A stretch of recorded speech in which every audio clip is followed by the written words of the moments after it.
Bonjour tout le monde. Nous avons donc la chance cet après-midi d'accueillir Pierre Bordage.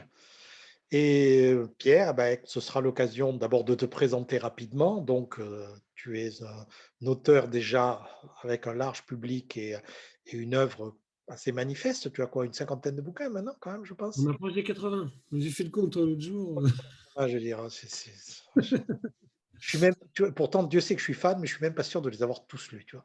En plus, tu es quelqu'un d'intéressant parce que tu as commencé vraiment à la fin des années 80 avec 3 gros machins. En fait, vraiment, Les Guerriers du Silence, c'était 3 gros tomes chez un éditeur qui a pris le risque, à juste raison, de te publier. Tu as enchaîné par une série, Roel, qui était quand même aussi assez costaud. Tu as publié, Il y a 14 volumes, ouais. ouais, 14 volumes. Tu as publié Wang, qui était pareil, 2 gros trucs. Donc on s'est dit d'entrée que tu déboulais dans, je dirais, la grande saga, la grande masse qui posait des tas de questions. C'était vachement bien. Tu avais un certain Ayerdal à la même époque qui faisait à peu Mm. près la même chose. Et curieusement, on se disait, tiens, lui, pour les nouvelles, il est fichu parce qu'à moins de 400 pages, il ne sait pas faire. Bon. Et à ma grande surprise et à mon grand plaisir, tu t'es mis à la nouvelle Ouais. et tu as même publié des recueils de nouvelles chez La Talente qui vraiment sont, je trouve, de plus en plus réussis. Donc, à un moment donné, tu as intégré dans ton écriture, entre guillemets, vaste et large, les petites problématiques que sont les Mm. nouvelles, les Ouais. petites questions, les petits bijoux. Et c'est quoi, comment as-tu fait cette démarche de passer de l'infiniment grand à l'infiniment petit, si je puis dire, pour reprendre le propos de Pierre de Galfard il y a 2 soirs? Eh bien, bonjour d'abord à tout le monde. En fait, c'est vrai que je n'étais pas naturellement enclin à écrire des nouvelles. Donc, j'ai commencé par les grands formats, parce que j'avais besoin d'espace certainement pour exprimer mon imaginaire. Et puis, il y a l'ami Ayerdal qui m'a dit un jour, je vais faire un recueil de nouvelles qui s'appelle Genèse. Est-ce que c'est acceptable de faire une nouvelle dedans? Alors, j'ai dit oui, sans savoir où je mettais les pieds. Et je me suis rendu compte que ma nouvelle était ratée, parce que c'était un roman avorté. Et donc, je n'avais pas compris l'essence de la nouvelle. Et j'en ai beaucoup discuté avec Ayerdal, qui m'a énormément corrigé sur cette première nouvelle. Et petit à petit, comme on m'a souvent sollicité pour écrire d'autres nouvelles, j'ai pris goût à l'exercice, vraiment. J'ai commencé à comprendre ce que c'était la nouvelle. C'est la petite histoire, le petit bout de la lorgnette qui peut s'élargir vers l'infiniment grand, qui laisse des choses en suspens, mais qui en même temps, où j'aime bien aussi l'effet surprise de la fin, l'effet retournement de situation. Et en même temps, je me suis rendu compte que c'était une magnifique, moi qui suis assez bavard finalement dans l'écriture, c'était une magnifique école de concision et d'ellipse. Et ça m'a appris beaucoup de choses. Et maintenant, j'adore quand on me sollicite pour une nouvelle parce que je me dis, je vais pouvoir explorer un autre terrain de jeu encore. Et ça me plaît énormément, quoi. Et je trouve que l'exercice de nouvelle nourrit magnifiquement l'exercice du roman. Oui. Je suis assez d'accord avec toi. Alors, je précise pour les gens qui nous écoutent que vous avez la possibilité de poser une question par l'intermédiaire de la partie discussion et que bon, je relirai par rapport à Pierre. Bon, sinon, c'est moi qui continue à en poser. Tu cites un dénommé Ayerdal, bien connu de nos services, euh, et tu cites en particulier le travail qu'il a fait avec lui, le travail éditorial. Et justement, c'est un phénomène que je connais bien, c'est-à-dire le fait que les lecteurs, les auteurs se lisent entre eux, qu'en général, on se crée des espèces de compagnonnage, il n'y a pas d'autre mot, de tribu, on appartient à la même tribu et on Mm. se lie, et qu'on fait ce travail à un moment donné de pousser les autres à aller vers le mieux. Et cette communauté d'écrivains, c'est une des communautés les plus altruistes que je connaisse au point de vue artiste. Parce qu'on est vraiment là pour aider l'autre, pour montrer ce qu'on sait faire et donner envie à l'autre de faire mieux, Mm. justement, pour avoir Mm. quelque chose à lire. Tu as Mm. fonctionné de cette façon-là, toi aussi? Bah, d'abord, tu parles de communauté de la science-fiction que je ne connaissais pas en arrivant parce que je venais un peu de l'extérieur, euh, de façon complètement innocente. Bah, le premier qui m'a invité d'ailleurs à un salon, c'est Ayerdal, toujours, un salon qu'il avait fait chez lui du temps où il habitait du côté de Lyon. Et je me souviens de mon premier salon au quatrième étage d'un parking glacé avec des vents partout et très peu de gens. Donc on a eu le temps de faire connaissance entre auteurs. Et je me suis rendu compte qu'effectivement, il y avait une vraie communauté d'esprit entre les auteurs, une vraie sympathie, un vrai accueil. Et je me suis toujours senti bien dans la communauté de la science-fiction, des auteurs de science-fiction. parce qu'effectivement, il n'y avait pas cette notion de rivalité, mais il y avait cette notion d'entraide. Si tu as un problème, tu me préviens et tu m'envoies ton texte, on corrige ensemble si tu veux.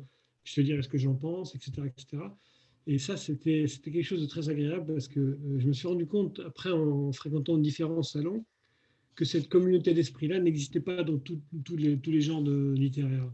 Que souvent, il y avait des grandes rivalités, des fleurs émouchetées, et que dans les SF, j'avais trouvé cette espèce de famille d'accueil qui m'a magnifiquement accueilli. Enfin, je me suis tout de suite senti bien, alors que j'arrivais de nulle part. J'ai pas commencé par faire des nouvelles dans les fanzines ou comme Roland, avec une progression, etc. Donc, Oui, je mais suis ça, arrivé aussi. c'est une des façons, mais Ayerdal n'a pas fait ça non plus. Il a Non, débarqué. Yardal non plus. Yardal non plus. Yardal, je pense, a ressenti la même chose en arrivant dans le milieu de la science-fiction, c'est-à-dire cette espèce d'accueil, cette ouverture d'esprit qui, est, qui est très rassurante finalement. On a besoin de se sentir un peu épaulé, ou on a besoin de sentir un regard bienveillant sur nous quand on arrive, parce qu'on n'est jamais sûr de rien, on doute toujours de ses propres qualités, donc c'est toujours intéressant d'avoir ces miroirs-là, quand même. Et moi, personnellement, j'ai eu la chance d'avoir Michel Jury pour ça. Michel Ah Jury, oui. qui est un immense écrivain, et Mm. qui m'a téléphoné, je ne le connaissais pas du tout, pour ma 4e nouvelle. Alors imagine, tu es un auteur, tu as 4 nouvelles, Ouais, tu as publié 3. grande œuvre déjà. Grande œuvre, tu vois, 4 nouvelles. Et c'est-à-dire, je devais faire l'équivalent de 3 chapitres de ton premier tome, tu vois, à peu près. Quelqu'un qui s'appelle Michel Jury, dont j'ai un mètre linéaire de bouquins dans ma Mm. bibliothèque, qui t'appelle, qui dit bonjour, je suis Michel Jury. Alors déjà, tu as une espèce de sentiment de ah bon, c'est quoi cette blague, et qui t'annonce que tu as gagné un prix. Et j'ai failli lui éclater de rire au nez et le raccrocher. Et il m'a dit non, non, on t'a repéré, on t'a vu. Et à ce moment-là, je me suis dit, mais c'est quoi cet endroit? Tu vois, c'est exactement comme toi. Les gens qui viennent te voir en disant, ok, toi, on va pas te manquer parce que visiblement, vu ton premier truc, c'est ce qu'on Mm. t'a tous dit. Et, Ouais. ouais, et on est venu te chercher en te disant, écoute, franchement, bon, tu viens de démontrer que tu fais partie du club, bienvenue. Il y a Mm. du café, serre-toi. Non, parce que Michel Jury, il a essayé d'entrer en contact avec moi à la fin de sa vie, juste avant, quelques mois avant de partir. Il avait besoin de discuter avec moi. Je ne sais pas pourquoi, je n'ai pas très bien compris sa démarche. On n'a pas eu le temps vraiment d'approfondir. Et c'est dommage parce que je pense qu'il y avait beaucoup de choses à prendre de lui. C'est quelqu'un d'abord d'infiniment curieux et d'infiniment attiré par les autres. Et humble, je trouve Ah aussi. oui, c'est clair. Mais tu connais beaucoup d'écrivains de science-fiction qui se la pètent, toi? Non, non, On est non. tous des gens, on gratte, on bosse, hein, on fait notre truc, on escalade, on a chacun sa montagne et on escalade chacun sa montagne. Ouais. Mais j'ai jamais eu de problème avec quiconque dans le milieu de la science-fiction. Ouais. J'ai jamais eu de mauvaises expériences avec quiconque dans le milieu de la science-fiction, même si on m'a critiqué sévèrement parfois. Euh, Ce qui est, bon, bref, enfin, il y a certains extrémistes de la SF qui aiment ça, qui aiment remuer un peu tout ça, mais ça ne m'a jamais dérangé en fait. Non, puis bon, c'est loin d'être plus fréquent. On a une question, justement, qui est intéressante, qui dit, bon voilà, on a une période un peu particulière en ce moment avec le Covid et les autres. Est-ce que ça t'a donné des idées pour de nouveaux ouvrages? Je suis pas sûr que ce soit tellement dans ton thème, en fait. Enfin, Non, le confinement n'est pas dans mon thème, sauf que en faisant métro, j'ai travaillé le confinement, Oui, puisque c'est un espace confiné. À mains égards, ça ressemble à un vaisseau spatial euh, qui erre dans un environnement hostile. Et métro, c'est ça aussi, c'est très refermé comme atmosphère. Donc finalement, en étant confiné, j'ai aussi moi-même expérimenté ce que j'étais en train d'écrire, c'est-à-dire le métro 2033, le rive gauche et le rive droite ensuite. Et j'avais cette expérience du confinement. Et en plus, comme j'ai fait un recueil de contes des sages d'autres mondes et d'autres temps pour le Seuil, dans une magnifique collection qui s'appelle Contes des sages, etc. Il y a énormément de pandémies dedans. Enfin, le thème de la pandémie est très très répandu. Enfin, c'est marrant comme ça, ça, ça a infusé en moi, malgré moi finalement. Et je me suis rendu compte que c'est vrai qu'on a, je pense avoir cette espèce de capacité d'éponger des choses qui sont dans l'air du temps, comme beaucoup d'auteurs de SF d'ailleurs, je pense. Et ce qui est curieux, c'est qu'on t'a connu, je dirais, auteur mystique, ça c'est une chose évidente, auteur intéressé par ces questions, mais Oui, auteur aussi considérant que le voyage, qu'il soit un voyage intérieur, qu'il soit un voyage au contact des autres, est je dirais, une phase nécessaire de cet apprentissage, de cette compréhension du monde. On t'a vu avec les griots célestes, on t'a vu avec la oui. fraternité des Pancas, on t'a vu bouger. Tes personnages, le moins qu'on puisse dire, c'est quand ils s'installent dans leur jardin, c'est à la fin, quand Ouais. ils ont déjà vu suffisamment de Non, choses. quand ils sont pas morts, oui. Oui, c'est ça. Quand ils ne sont pas morts, oui, parce que bon, il y en a quelques-uns. Enfin, ça, Mais ouais, ouais, je pense que le voyage est une façon de se débarrasser, enfin, de défaire des certitudes pour rentrer dans l'inconnu en permanence et donc changer son point de vue. Et donc, ça me paraît indispensable au parcours initiatique des personnages. C'est-à-dire qu'à chaque fois, ça va changer leur point de vue, changer leur angle de vue du monde. Et donc, ça va les obliger à se remettre en cause en permanence. Et c'est ça qui m'intéresse, c'est est-ce qu'un personnage qui se remet en cause pour progresser dans la compréhension du monde et la compréhension de lui-même. Je pense que ça va de pair, quoi. bon, mais justement, on a une Covid, une pandémie où on est forcé, entre guillemets, de se retirer du monde. Et par conséquent, on est presque antagoniste de ce que tes personnages. Moi, je serais à la place d'un des personnages d'un de tes personnages. Je me dirais, mais je sors, tant pis, je pars, je vais me promener, je Oui, fais. ou bien il comprend que l'intérêt peut-être du confinement ou du fait d'être emprisonné chez soi ou même mis en prison ou dans n'importe quel système d'enfermement, c'est une invitation aussi à voyager à l'intérieur de soi et donc de comprendre les choses différemment, peut-être en privilégiant l'introspection plutôt que l'exploration. Et ça, tu vois, c'est une réflexion d'auteur de nouvelles. Je dirais que, oui, non, mais typiquement, pour moi, je vais peut-être faire quelque chose de très sommaire, mais un auteur de roman, c'est quelqu'un qui part voyager pour se nourrir, pour absorber de l'extérieur. Un auteur Mm. de nouvelle, c'est quelqu'un qui creuse à l'intérieur de lui-même pour essayer de Ouais. trouver quelque chose qui est cristallisé, une géode, en quelque sorte. On cherche Mm. le propre creux, tu vois. Et ce qui est intéressant, c'est effectivement que tu sois capable maintenant de faire les deux. On a une question qui dit Les Guerriers du Silence, votre première œuvre, est une œuvre énorme et extraordinairement riche, je confirme. Vous l'avez, je crois, assez rapidement au vu de ce qu'elle représente.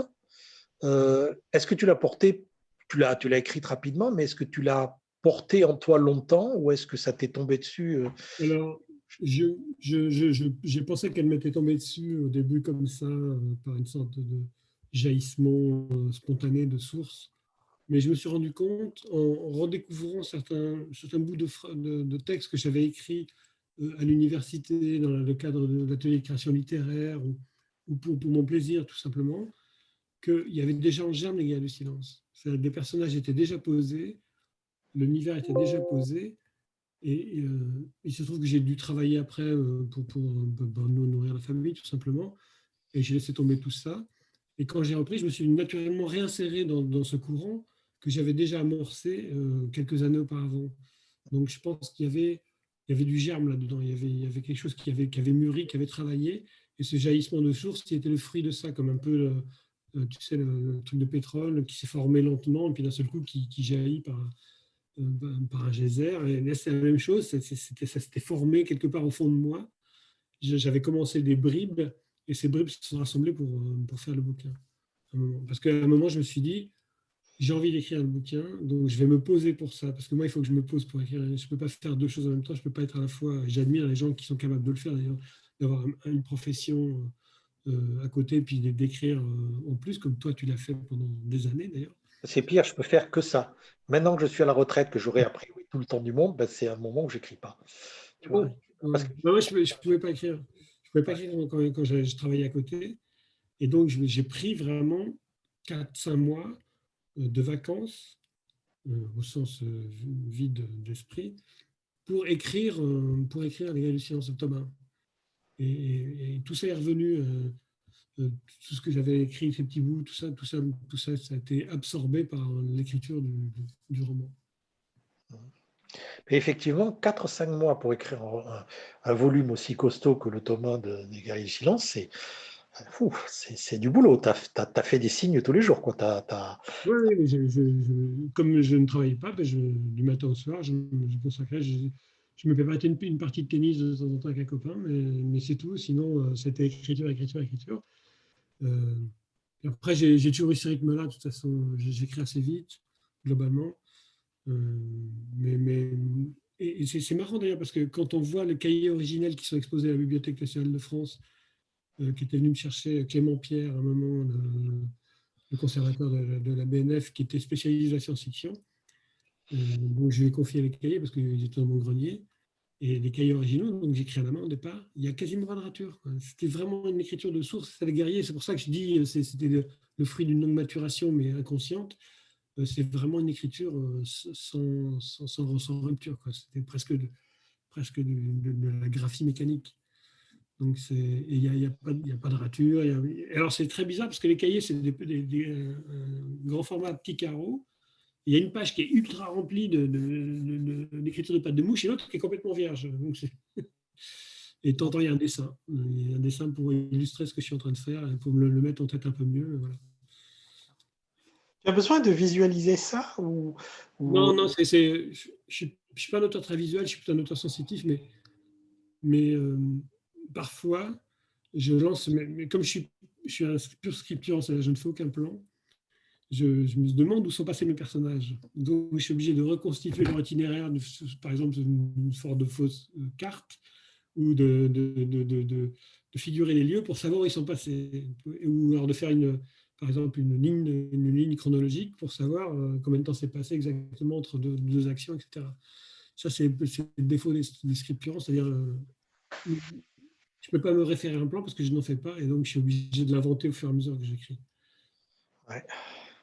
Ah, c'est vrai qu'il y a des auteurs qui ont besoin de ça. Moi, j'avoue que, étant un auteur de nouvelles au départ, je n'ai écrit mon premier roman que quand j'ai eu le déroulé complet, sachant que le bouquin terminé ressemblait quand même assez fort à ce que j'avais prévu. Ouais. Mais maintenant, j'avoue que je suis un beaucoup plus scripturant au sens où je pars avec une idée, je pars avec une envie, mais je sais que les choses vont se dérouler comme elles doivent se dérouler, quoi. Moi, j'ai aussi besoin d'être surpris par ce qui se passe. Oui, Euh, c'est en tout cas Moi, je très dis le personnage qui meurt de temps en temps, mais parfois, le personnage meurt sous mes yeux et c'est totalement imprévu. Non seulement c'est totalement imprévu, mais ça m'enquiquine parce que j'avais besoin, je pensais avoir besoin de lui pour le reste de l'histoire, mais non, il est mort, donc je respecte ça. c'est sûr. C'est un des points qu'on a abordé juste avant, là, c'est la capacité qu'ont les personnages, et l'histoire en général, mais les personnages surtout, à nous expliquer que il va se passer des choses qu'on ne contrôle pas, Ouais, exactement. gère. Ouais, exactement. C'est vrai qu'il y a des moments où ton personnage va faire des trucs où tu dis, mais où tu vas? Tais-toi, elle va Ouais, pas parler. il devait partir à gauche et il part à droite et merde, il est pas parti dans la bonne direction. et puis, Et, et pour l'Ange aux mineurs, tu vois, qui est un roman historique, ouais. et qui nécessitait une grande dose de documentation, une grosse préparation. Je me dis, je vais préparer un itinéraire parce que comme ça, j'irai chercher les informations dont j'ai besoin au cours pendant cet itinéraire. C'est-à-dire la ville d'Angers, comment à cette époque-là, la ville de ceci, cela. Et mon personnage qui devait partir dans cette direction est parti dans l'autre. Et tout ce que j'avais préparé, servait à strictement à rien. Il fallait que je recommence tout. Et là, je me suis dit, bon, ok, les personnages vont décider ça. Donc, ce que je vais faire, c'est d'aller pêcher les informations au fur et à mesure de mes besoins. Oui, on peut toujours retravailler, c'est quand même cette chance-là qu'on a. Ouais, ouais. L'enjeu mineur aussi, j'allais dire, c'est ton côté vendéen qui est ressorti un petit peu. Absolument. Je revendique. Mais ce qui est fascinant, c'est que quelqu'un comme toi, qui est parti quand même loin dans l'espace, loin dans le temps, etc., est quand même aussi quelqu'un de profondément enraciné. C'est parce que tu as des racines que l'arbre est poussé haut, quoi, d'une certaine façon. Ouais, d'ailleurs, ce qui est très marrant, c'est que j'alterne souvent les cycles de space opéra et les cycles qui se passent sur Terre, voire à la campagne. Et c'est comme quand je suis loin dans l'espace, c'est comme si j'éprouvais le besoin irrépressible de revenir sur Terre. Et quand je suis sur Terre, j'éprouve le besoin irrépressible de repartir dans l'espace. Donc c'est pour ça que j'alterne finalement souvent. Je me dis, ouais, je vais élargir l'horizon là d'un seul coup. C'est vrai que l'enjeu mineur, ça me ramenait à ce côté terre, très petits espaces, etc., allure à cheval, enfin, déplacement compliqué et tout, à repartir dans l'infini. Ouais. Ça, c'est grands écarts que j'aime beaucoup. Et alors, pour revenir un peu au thème de cette année, puisque le thème de Science et Livre, c'est Insolite Nature, moi, il y a un de tes livres qui, je pense, est un de mes préférés, enfin, très clairement, c'est Les Fables de Lune Pure. Ouais. Et d'abord, un livre en un tome, ce qui, à cette époque-là, pour toi, n'était pas si courant que ça. Non, non. Euh, Gros, mais terminé en un seul truc. Et qui a cette espèce de quête mystique où, par rapport à ce qu'on pourrait considérer comme le modèle de base de l'homme, la nature a dérivé. Et d'une certaine façon, se repose la question de, je sais pas, de l'être originel. Donc, on retrouve Rousseau, on retrouve un certain nombre de préoccupations mystiques, mythopoétiques, etc., etc. Des questions de la religion catholique, après tout, on a un homme d'origine et une femme d'origine dont nous sommes tous des descendants dégradés, d'une certaine façon. Et toi, tu le traites d'une manière, je dirais, presque provocante et presque, je dirais, anticléricale, si je puis dire. Mais je pense que c'est Oui, oui, il y a une charge contre la religion, mais plus que contre la religion, c'est contre l'incapacité à se supporter tel qu'on est. ouais, Ces créatures-là sont des créatures hybrides qui régressent vers l'animal. Et pour le personnage principal qui s'appelle Veir, euh, il va partir en quête, mais finalement c'est en quête de la nouvelle créature qu'il est, pour accepter la créature qu'il est, qu'il n'est plus un homme. Il n'est plus un homme, il n'est pas un animal, il est entre les deux, il est humain impur, finalement, contrairement à ce que dit le titre, il est fable de l'impur, finalement, on pourrait croire que c'est l'humain pur, mais c'est l'humain impur. Et donc, il va aller dans cette direction, avec Tia d'ailleurs, la Leude, euh, pour s'accepter et s'aimer en tant que tel, en tant qu'être hybride. C'est plus qu'une. Beaucoup de critiques ont parlé du fait que c'est une dénonciation de la science, des méfaits de la science. Oui, mais c'est un objet secondaire dans le livre pour moi. C'est vraiment, oui, ok, la science peut dérailler. C'est un thème mille fois exploité par la science-fiction et elle déraille dans les Fables de l'impur comme dans beaucoup d'autres livres. Mais ce qui m'importait dans le livre, c'était vraiment d'aller à la quête de nouveaux personnages, la quête de l'acceptation de soi-même. d'accord. Parce que ce qui est intéressant par rapport aux Fables de Lune Pure, c'est que bien des années après, tu as écrit pour l'anthologie Technosciences à venir, tu as écrit une nouvelle qui s'appelle Homme Plus, où là, tu as ce phénomène de, je dirais, de l'homme futur ou de l'enfant futur qui incarne un certain nombre de L'homme possibilités, augmenté, ouais. l'homme augmenté, et qui est justement très dans l'air du temps. On est vraiment justement dans cette notion d'homme augmenté, de choses comme ça. On en parlait avec Damasio et d'autres. Et toi, tu l'as mis en scène à la fois comme quelque chose dans lequel les personnages se sentent bien, et en même temps dans lequel nous-mêmes, on est censé se poser des questions en disant, est-ce que c'est vraiment ça qu'on veut? Oui, le personnage est très innocent, c'est un enfant, donc lui, pour lui, il n'y a aucun problème. Il est supérieurement intelligent, il est capable d'apprendre toutes les langues en très peu de temps, de composer des sonates de Mozart en très peu de temps, enfin, équivalent à Mozart. Et pour lui, ça lui paraît tout à fait normal, enfin, c'est son univers. Mais sauf que le décalage avec les humains ordinaires, comme son parrain, qui est montre que c'est un monstre quelque part. Montre qu'il il a perdu tout sens de l'humanité. En devenant surhumain, plus qu'humain, il est devenu moins qu'humain finalement. Et c'est ça qui m'a intéressé, c'est de voir ce paradoxe, alors que lui, pour lui, c'est un monde tout à fait ordinaire, il n'y voit aucun problème, il n'y a pas de culpabilité par rapport à ça, mais il se comporte comme un être inhumain. Et c'était ça qui m'intéressait, cette espèce de décalage entre le fait de se percevoir en tant qu'être tout à fait normal et des monstruosités qu'on est capable de commettre avec cet état-là de surhumanité. Et je pense que ce que voulait dire la nouvelle, peut-être, ou suggérer, c'était avant de passer à la surhumanité, essayons de passer à l'humanité, ça c'est déjà pas mal. Je pense que puisqu'on a le même âge, toi et moi, je crois à un an près ou un truc comme ça. Et de 57, Ouais, moi je suis de 57, toi tu es de 55, je crois. Ouais. je suis ton aîné. Ouais, et d'ailleurs, je te dois un respect que tu mérites d'ailleurs.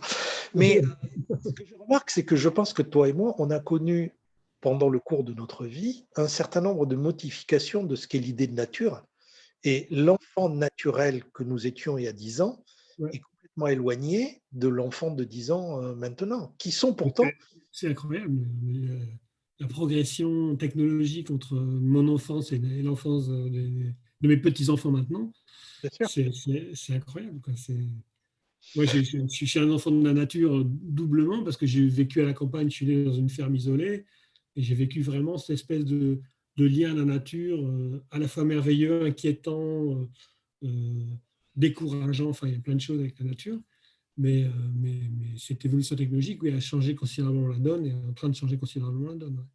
Et c'est pas seulement ça, c'est pas seulement le rapport à la nature qui s'éloigne, puisque maintenant on parle beaucoup, c'est un des thèmes de Scientilivre, de ramener la nature en ville.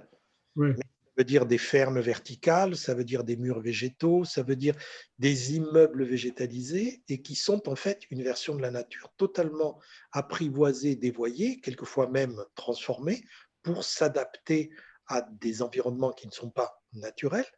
Et justement, ça nous oblige, nous, à un travail de complexité complètement Ouais. différent. Et Ouais. dans tes livres, je le vois, ce qui est vachement intéressant sur cet aspect-là, je vois à quel point on a un rapport à la complexité qui a changé. Tu as une question qui vient d'arriver qui dit que bon, tu n'as pas écrit que sur la SF, tu as aussi des choses comme Tout sur le zéro, bon, tu as fait aussi un petit peu de fantastique avec la Dame Blanche et choses comme ça. Ouais. Euh, Tu as des défis techniques qui sont intéressants. Tu t'es lancé des défis d'écriture ou c'est un besoin où tu t'es dit, il faut que je le fasse? Pour le tout sur le zéro, c'était vraiment, il fallait que je le fasse. C'était des expériences qui étaient vécues. Et je me suis mis, un soir, je suis rentré, je me suis mis à écrire le premier chapitre de Tout sur le zéro. Et naturellement, c'était pas un défi d'écriture, mais naturellement, l'écriture, euh, j'ai commencé à mettre des virgules et à mettre très peu de suspension, comme pour épouser le rythme émotionnel du joueur qui passe sans arrêt de l'extase absolue au désespoir le plus profond. C'est une espèce de montagne russe émotionnelle du joueur. Et il m'a semblé que, enfin, non, c'est venu naturellement que la meilleure façon de le mettre en scène, c'était de faire des phrases interminables qui passent d'un état à l'autre sans interruption. Donc, effectivement, chaque chapitre est une phrase. Mmh. Donc, mais c'est naturellement, j'ai pas fait de calcul avec ça. Je ne peux pas faire de calcul en rien. Donc, je plonge dans mes histoires et les histoires me dictent un peu la façon dont elles vont être écrites. Ben, écoute, ça me permet de conclure quand même sur une remarque, c'est que pour ceux qui t'ont lu, on voit à quel point chaque livre pratiquement est doté d'un rythme particulier et je dirais d'un ensemble de mélodies particulières. Tu es toi-même musicien puisque je t'ai largement entendu jouer du banjo Ouais. à plusieurs reprises. Et donc ce travail-là, ben, effectivement, en dehors de la science-fiction, en dehors quelquefois de la fantasy, il reste quand même le musicien, il reste sa mélodie, puis il reste son ensemble de rythmes. Je regrette, il nous faudrait une heure Je de suis plus. content que tu me dises ça parce que moi, je considère vraiment l'écriture comme une musique personnelle, intérieure, avec sa propre rythme et sa propre ses sonorités propres. C'est ça qui est intéressant, je pense, dans l'écriture. Bah, écoute, je vais te remercier d'avoir partagé ta musique avec nous pendant cette... C'était un grand plaisir. Et, Et on se revoit demain, peut-être. ouais, j'espère qu'on se recroisera bientôt et qu'on pourra enfin se refaire des bisous. Ouais, des poutous. Des poutous, absolument. Merci de nous avoir écoutés, merci à tous et rendez-vous à la prochaine conférence qui ne Merci, au devrait revoir, à pas tarder. bientôt. À bientôt. Au revoir.